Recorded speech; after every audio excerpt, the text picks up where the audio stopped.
Bismillahirrahmanirrahim. Today we will discuss the hierarchy of data. What is hierarchy of data? कि data different layers में किस तरह से organise किया जाता है, ठीक है. How data is organised in different layers in database.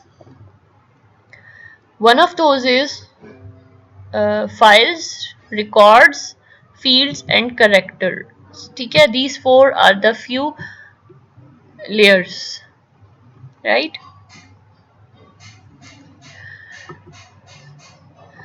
So now look at this figure.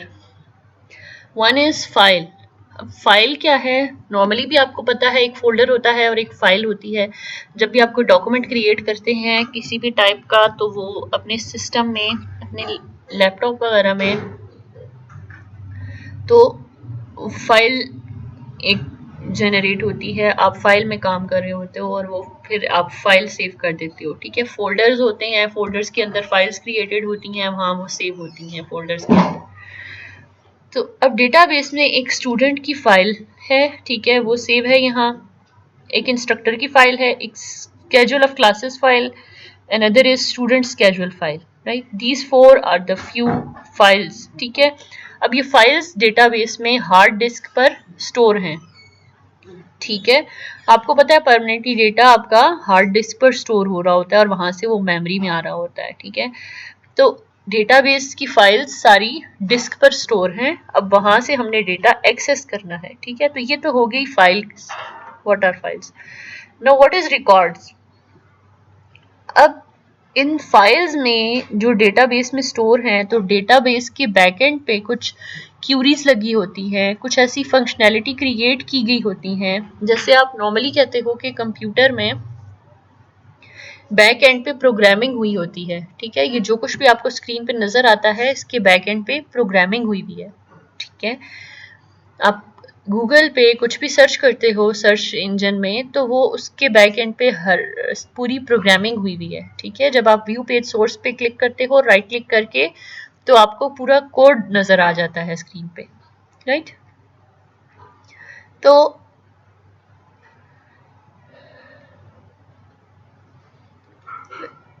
इसी तरह डेटाबेस के बैकएंड पे पूरी कुछ फंक्शंस परफॉर्म किए गए होते हैं.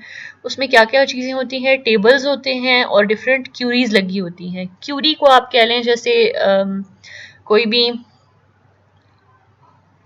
फंक्शनैलिटी ऐसी कह लें, कोई ऐसा फार्मूला कह लें, कोई ऐसा कोड कह लें, ठीक है. बेसिकली वो स्टेटमेंट्स कुछ ऐसी होती हैं और उनका प्रॉपर सेंटेक्स होता है. जैसे कोडिंग में सेंटेक्स होता है, वैसे क्यूरीज में भी प्रॉपर सेंटेक्स होता है, ठीक है.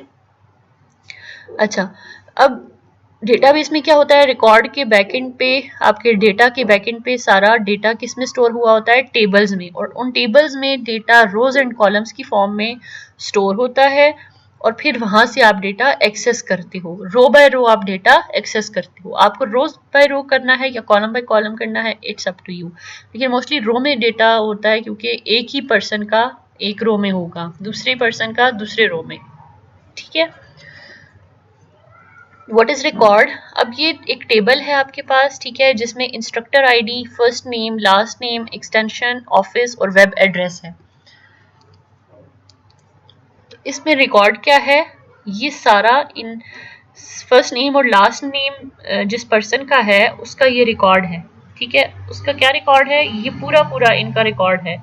ये फर्स्ट पर्सन का रिकॉर्ड है, ठीक है, जिसकी इंस्ट्रक्टर आईडी 383847 है, लास्ट नेम उसका ये है, एक्सटेंशन ये है, ऑफिस ये है, ठीक है. तो ये इन सारों को हम, ये जो सारा डेटा स्टोर है इसमें, इसको हम कहेंगे रिकॉर्ड, राइट.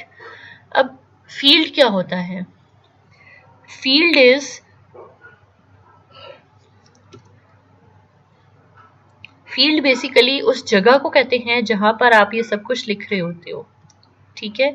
यहाँ आप क्लिक करो, अभी तो ये इमेज है, लाइक अगर जब भी आप यूँ टेबल बना रहे होते हो MS वर्ड में भी और डेटाबेस में भी डेटा टेबल क्रिएट करते हो, तो यहाँ जब आपने फर्स्ट नेम की जगह इस पर्सन का नेम एंटर होके आया, तो ये जो बॉक्स है टेबल का, ये जो टेबल का एक ब्लॉक है, इसे हम कहेंगे फील्ड, ठीक है। और नॉर्मली भी जब भी किसी वेबसाइट डिज़ाइनिंग में भी आप कोई वेब पेज डिज़ाइन करते हैं, कोई फॉर्म वगैरह क्रिएट कर रहे होते हैं, तो उसमें भी जहाँ भी ब्लॉक किस टाइप का शो होगा और वहाँ आपने अपना नाम या कुछ भी एंटर करना है, तो उसे आप फील्ड कहेंगे, ठीक है। दैट इज कॉल्ड फील्ड, ठीक है। भी सारे जितने भी ब्लॉक्स हैं ये फील्ड्स हैं बेसिकली, ठीक है। फॉर एग्जाम्पल मैं आपको दिखा देती हूँ, in case if I have that right now like this.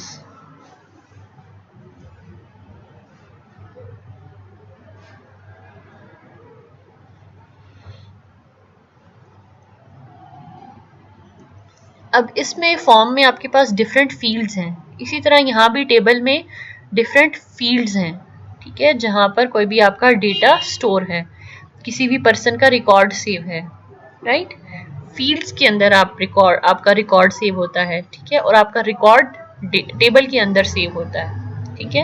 ये मैंने क्या कहा, फील्ड्स में रिकॉर्ड सेव हुआ होता है, रिकॉर्ड्स टेबल में सेव हुए होते हैं, ठीक है। इस तरह से आप कर लें, लेकिन फील्ड का आपको पता होना चाहिए कि what is field and what is record, what is character and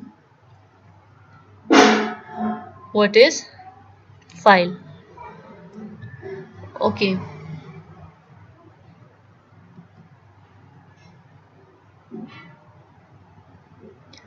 like this is your, अब ये आपके पास एक फील्ड है, ठीक है। ये जो मैंने हाईलाइट किया, ठीक है, ये सारा, अब ये स्टूडेंट नेम में आगे जो स्लॉट गिवन है ये फील्ड है, सिमिलरली ये सारी आगे फील्ड है, ये फील्ड है, ये जितनी भी स्पेस बनी हुई है लिखने के लिए ये सारी फील्ड्स हैं, ठीक है। तो इसी तरह इस टेबल में भी यहाँ ये फील्ड है, ठीक है, जिनमें रिकॉर्ड सेव है। Now what is character, character basically क्या होता है, कैरेक्टर्स में आपके पास नंबर्स भी आ जाते हैं 1 2 3 अप टू सो ऑन, और लेटर्स भी आ जाते हैं, ठीक है, ABC up to so on. Instructor ID की फील्ड में जो मिनिमम कैरेक्टर्स हैं वो कितने हैं, 6 हैं, देखिए, क्योंकि इसमें इंस्ट्रक्टर आईडी 383847 6 डिजिट नंबर है, यहाँ भी 6 डिजिट नंबर है, यहाँ भी 6 डिजिट नंबर है, यहाँ भी 6 डिजिट नंबर है। तो number of characters instructor ID के कितने हैं, इंस्ट्रक्टर आईडी क्या है, फील्ड है, उसमें रिकॉर्ड सेव है, 4 पर्सन्स के रिकॉर्ड सेव हैं और 4 डिफरेंट इंस्ट्रक्टर आईडी है उनकी, ठीक है। और हर आईडी के मिनिमम कितने कैरेक्टर्स आ रहे हैं, 6 कैरेक्टर्स आ रहे हैं, ठीक है। हर आईडी में मिनिमम 6 कैरेक्टर्स हैं, तो इस बेस पे हमने कहा कि टोटल मिनिमम कैरेक्टर्स जो हैं इंस्ट्रक्टर आईडी की फील्ड में वो 6 हैं। इसी तरह अगर हम किसी और की बात करें, जैसे एक्सटेंशन फील्ड की बात करें, हम एक्सटेंशन फील्ड में मिनिमम कैरेक्टर्स कितने होंगे, 3, क्योंकि यहाँ भी 3 डिजिट नंबर है, यहाँ भी 3 डिजिट नंबर है, यहाँ भी और यहाँ, ठीक है। Okay, fields and records. Fields में क्या होता है, आपका डेटा सेव होता है, ठीक है, कॉलम्स एंड रोज की फॉर्म में फील्ड्स होती हैं, ठीक है। रिकॉर्ड मोस्टली रो की फॉर्म में सेव होता है, ठीक है, मैंने यहाँ से आपको टेबल के थ्रू बताया। अब ये एक रो में एक बंदे का रिकॉर्ड है, दूसरी रो में दूसरे बंदे का रिकॉर्ड है, ठीक है। तो रिकॉर्ड को आप रो वाइज लेते हो, फील्ड्स को आप कॉलम वाइज लेते हो, ठीक है।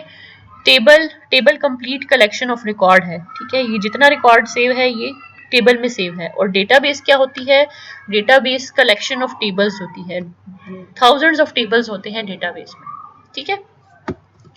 ये छोटी छोटी चीजें हैं जो आपको याद रखनी है। Next is database structure. Again वही चीज है कि फील्ड नेम, फील्ड, रिकॉर्ड। अब फील्ड नेम क्या है, ये फर्स्ट कॉलम की जो हेडिंग है वो फील्ड नेम है, सेकंड कॉलम की जो हेडिंग है वो सेकंड फील्ड नेम है, अप टू सो ऑन। अब फील्ड क्या है? ये जो पूरा कॉलम है ये फील्ड है, ठीक है, फील्ड कॉलम है, याद रखना है। और रिकॉर्ड क्या है? ये जो रो वाइज कोई भी रो है ये रिकॉर्ड है। R is for row, R is for record. और फील्ड कॉलम के लिए होगी, ठीक है, कॉलम की जब भी बात आएगी तो दैट इज योर फील्ड। अच्छा, in case of table in data structure, normally मैंने आपको आपके डॉक्यूमेंट्स में फील्ड का बता दिया, जैसे आपके वेब पेजेस पे होती हैं, कोई वेब फॉर्म्स वगैरह पे, तो वो मैंने आपको फील्ड का बता दिया, वो उस तरह से होता है। लेकिन डेटाबेस के केस में ये चीज़ आपने याद रखनी है कि फील्ड कॉलम वाइज होती है, रिकॉर्ड रो वाइज होता है, ठीक है, और फील्ड नेम जो भी उस कॉलम का नाम होता है वो।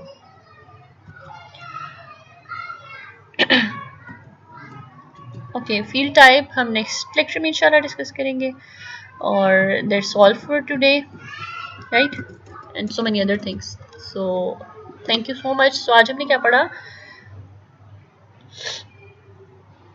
आज हमने डेटाबेस में फील्ड, रिकॉर्ड, फाइल्स, करेक्टर्स का देखा कि what are they, hierarchy of data देखा, एंड डेटाबेस स्ट्रक्चर पढ़ा, ठीक है। So if you have any queries you can ask me in comment, right. Thank you so much.